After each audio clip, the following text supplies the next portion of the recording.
Come on, have a seat. I talk to Jonah. What's up, man? Nicely done, man. Nicely done. That's Thank so you sweet, so much. Thank you. Thanks for coming, man. Right before the show, Jonah came out to me and asked me one of the funniest questions anyone's ever asked me. He said, "Do you like lamb chops?" I said, "Look at me. I didn't get this body running 10 miles a day." I'm going, "No, what did you? You brought lamb chops here?" I did. I brought you a bunch of lamb chops. Where are they from? They're from pretty much my favorite barbecue place in the country. It's called Flying Mango in Des Moines, Iowa. Des Moines, Iowa. Yeah, Another which you wouldn't person from expect. Des Moines. We're talking Des Moines. Yeah. Yeah, you wouldn't expect to have the greatest barbecue in Des Moines, Iowa, but I'm telling you, this place is legit. It's a good thing about doing the road. You know, I noticed from doing comedy on the road, you find places all over the country. You realize how how big this country is, man. And you find gems all over the place. Yeah. You know? And so you just find a place with great barbecue in Iowa. I found a place with great barbecue, and I play there, and the owner, digs my music, and periodically, without any warning whatsoever, at various places in the country, he'll freeze Is that right? some barbecue and cool he'll is mail that, it to me. man? He'll How FedEx cool to is me. it? So I was visiting. I don't even know how he knew where I was going to be, to be honest with you. I was visiting my parents in Syracuse, and I showed up, and there was a cooler full of barbecue. And you guys got dinosaur barbecue up there, too. Yeah, we got don't you? and dinosaur barbecue is great. It's legit. I grew up on that stuff. The first, I moved to LA when I was 27 to do Mad TV, and my first birthday that I spent out there, my mother and sister sent me 5 Sicilian pizzas in bubble wrap. Wow. From Hoboken, a place called Filippo's, and oh my God, it was literally for the next 2 weeks, my apartment in LA was just a bubble wrap and crumbs. Yeah. That's sweet. That's nice. A nice care package like that. Heck yeah. So you're from Syracuse. Yep. Now, what is you like this voice you have? Did you take voice lessons or something? Like when do you figure out you can sing like this, man? I guess I just I sang. I started playing the piano when I was about 11 or 12, right? And I started writing songs about 2 weeks later, and I was singing by myself in my room for years before I sang in public. And did someone just overhear you and go, "Hey, look, man, you got a great voice"? Yeah, I think I was like maybe at like Sunday school or something, and like there was like some group singing going on, and like my teacher leaned over and she's like, "You have a good voice." Really? And it just remember like, that. Yeah, it stuck with me. I was like, "Oh, do I?" And right away you go, "Man, I get laid doing this." Now, what do you write songs about when you're 11 and 12? I don't even remember. I mean, Love? Is any love at 11 or 12? I don't remember any of this. I think a lot of them were instrumentals. I think the first song I wrote with lyrics was for a girlfriend when I was 16 years old, and I played it for her, and she cried and ran out of my house. That is the best. And I was like, "That's it." Ran out of your house. Yeah. Look at the effect you have, right? Yeah. I was like, "This is it. This is what I'm going to be doing." I'll tell you, because the chick that the song Layla by Eric Clapton, the chick that song is about was George Harrison's wife. The crazy story. And she loved George Harrison.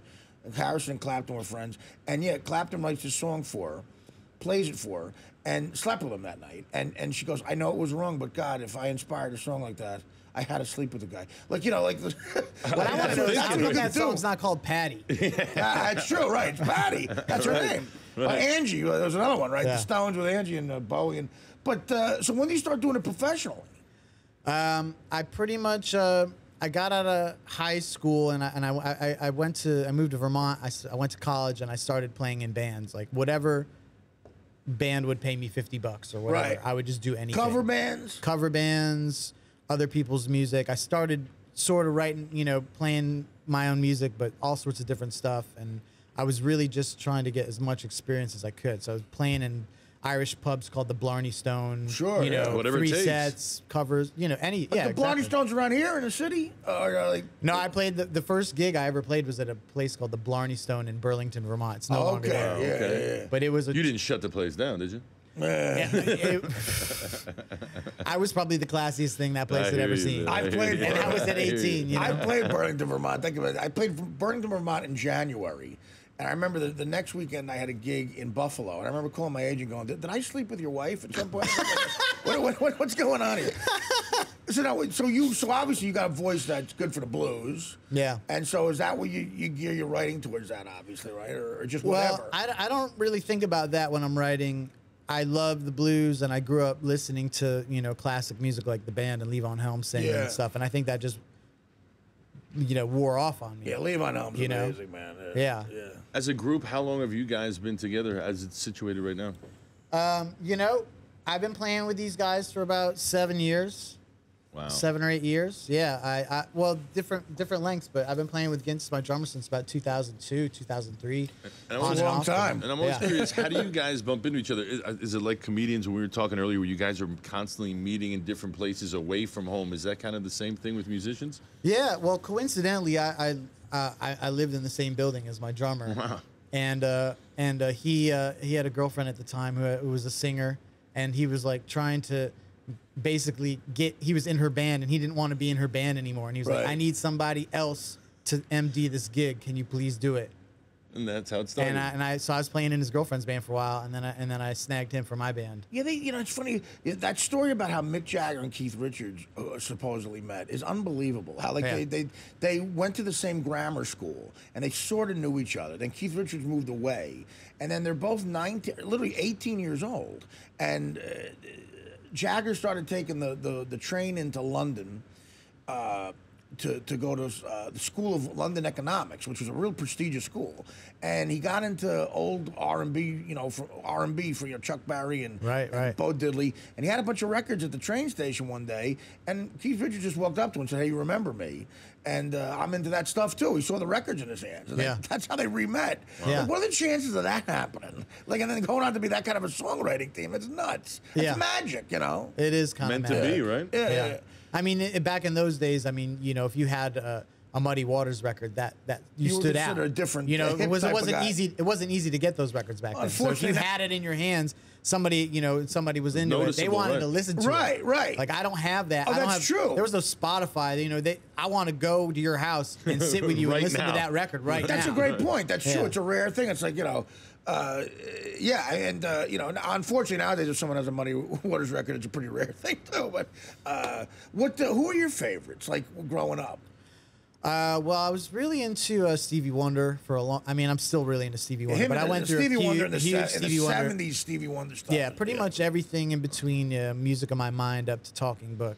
Right. I just lived with it for like 7 years, and classic soul like Otis Redding and Sam Cooke. If you're blind like Stevie Wonder, like Ray Charles, and you get into the blues, and they write the songs they wrote. It's amazing they're capable of writing love songs. Like, they can find that in their heart. They're blind, and they're not mad about it all the time. Like, if I was blind, and I'm not a genius like them. If I was blind and I was a singer-songwriter, every song would be, "I can't see! I can't effing see! This is horrible! This is awful! I can't see! I can't say anything!" And they're just deeper people, Yeah. It's unreal. Yeah, I mean, the positivity that comes out of Stevie Wonder is mind-blowing. The guy still blows my mind every day. The fact that he comes out and says he's not going to play in Florida. Well, exactly. Just said he's in the news today. Right, yeah. Exactly, yeah. And, the fact that he's the artist that's coming out and doing that, and not like 2012, 2013 artists. Where are those guys stepping up? He's got integrity. And he also has $1 billion. That helps too. But, no, I'm kidding. I agree with you completely. Do you think, like, you learned how to play the piano and you can see. Do you think it's such a natural thing that even if you were blind, you could learn how to play the piano? Someone like you, like, it's just in you? I just think there's something special about blind musicians, and that they feel music in a deeper way because their other senses get enhanced. Well, wasn't Beethoven deaf for a little while of his life? Beethoven went deaf towards the end of his life. And he would put his ear down to the floor to hear the vibrations of his music. It proves it's a supernatural thing almost, being a great artist. I mean, that's got to be a way, way harder thing to be deaf and be a musician. I mean, I know there's a couple people that pull it off, and Beethoven. It was late in his life, and he was already such a genius. He had so much music in his head. It just proved what a genius he was. Because he could just write the music straight from his head. Never hear it after What did he write after? The Ninth Symphony, Ode to Joy. Ode to Joy. Oh, wow. Yeah, completely deaf. That's almost like saying, like, what else you got for me, God? I can do anything. Yeah. So you're on the road a lot now? I am. I'm starting to right now. I moved out to California in December. You went to L.A.? I went to L.A. And I've been getting into all sorts of different stuff out there. How do you like that? Well, I had very low expectations when I moved out there. I moved out there for my wife. She really wanted her family's out there. Has it been good for you to move out there?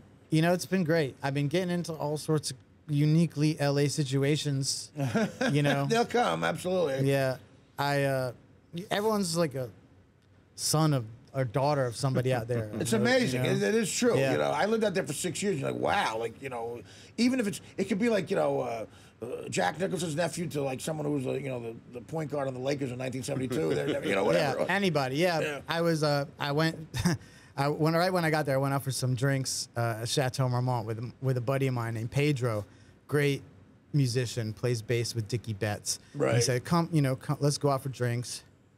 And with some friends from New York too. And one of my friends, this girl Laura, was on a blind date. Pedro set her up on a blind date. And we're sitting there, and I was kind of busting Pedro's chops a little bit because I was like, why don't you speak Spanish? You don't speak one lick of Spanish. He's like, Puerto Rican. In L.A. You know, in L.A., he's Puerto Rican. His name's Pedro. He doesn't know one word of Spanish. So we get on the topic of, where people are from. And this guy who's on the blind date, this guy, Ed, is like, well, where do you think what do you think my background is? And I'm looking at him, and I'm like, well, you look a little bit like me, so I'm going to, you have a very Semitic nose. So I'm going to guess you're like a, Russian Jew or something like that. And he's like, oh, he started laughing. He goes, no. He's like, I was actually born in Australia. And he was like, you could trace my roots back to Ireland. And whatever, rest of the night goes on. We move on to other topics. We go to the Rainbow Room. We have a lot of fun. Right. We get in the car driving home. And my wife turns to me and goes, you realize you told Mel Gibson's son he has a big Jew nose. That's great. That's great. At the Rainbow Room, I've had a lot of fun there myself. Yeah. I was doing a gig in Palm Springs, a corporate gig, stand-up gig with Norm Macdonald and John Lovitz one night. And John Lovitz was hanging out with a guy, Hawaiian-looking guy, like from the islands, heavyset guy. And really nice guy. And we're talking, and Lovitz and Norm sort of played a joke on me. We were all drinking at the bar, this really beautiful hotel in Palm Springs. And Lovitz says to me, he goes, Artie, Miko's father was in The Godfather. I said, really? He was an actor? He goes, yeah, he was an actor. I'm like, wow, and I actually said, like, was he like an extra or something? Did he have lines in it? And he goes, yeah, he had lines. He goes, who'd he play? And he goes, Vito. So he played Vito Corleone. He goes, yeah, it was Brando's son. Oh, it was Marlon Brando's son. Right, because he had a wife from Tahiti, one of the 82 right? Tahitian, half Tahitian sons. He goes, yeah, I said, did he have lines? I said, he played Vito. Yeah, so that could happen in LA. And you've become a real celebrity when a 21-year-old kid comes up to you and it's your son, and you have no idea. Right. That's when you officially become LA. Dad? All right, so what do you got? Is there a new album out? Like, what's the new album? Yeah, I actually just put out a new album a few days ago. Right before I left LA, I made a record with Andy, my guitarist. We basically set up a bunch of microphones in his kitchen in Queens, and we made an acoustic record. And then it sat in the can for about 6 months while I unpacked all my stuff in LA.